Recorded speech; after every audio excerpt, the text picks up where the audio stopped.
Du lundi 16 au dimanche 22 janvier, les 12 coups de midi se mettent aux couleurs des pièces jaunes. Le jeu de Jean-Luc Reichmann devrait, cette année encore, remettre un chèque au montant significatif à l'association. CIST, une tradition chaque année sur TF1, la chaîne mobilise son antenne pour récolter le plus d'argent possible pour l'opération des pièces jaunes.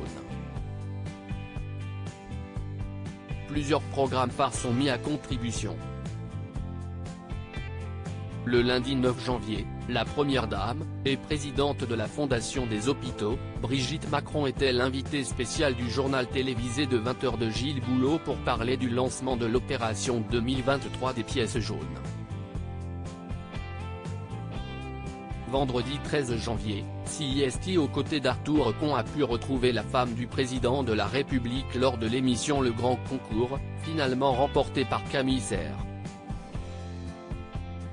Non seulement Brigitte Macron était présente au début de l'émission, mais elle a même co-animé toute la première manche avec l'animateur.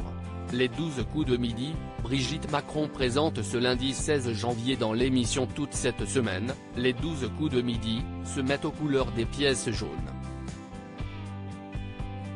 Ce lundi 16 janvier, l'émission quotidienne de Jean-Luc Reichmann accueillera la première dame ainsi qu'Anne Barrère, la vice-présidente de la Fondation des hôpitaux.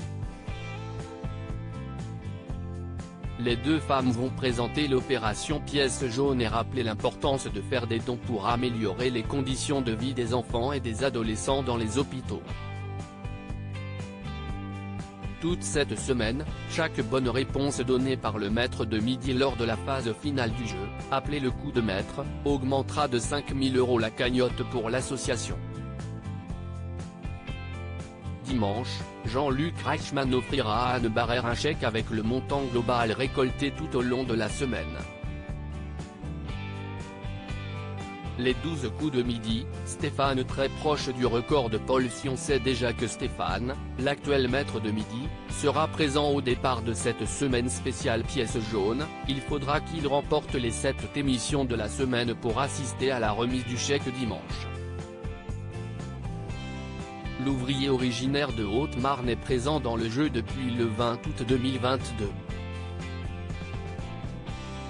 Il est déjà le 5e meilleur maître de midi de l'histoire du jeu et a remporté 5 étoiles mystérieuses.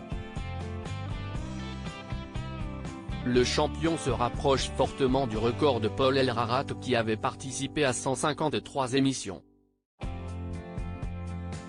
À lire aussi les 12 coups de midi, Stéphane fait une demande étonnante à Jean-Luc Reichmann, du jamais vu dans l'émission.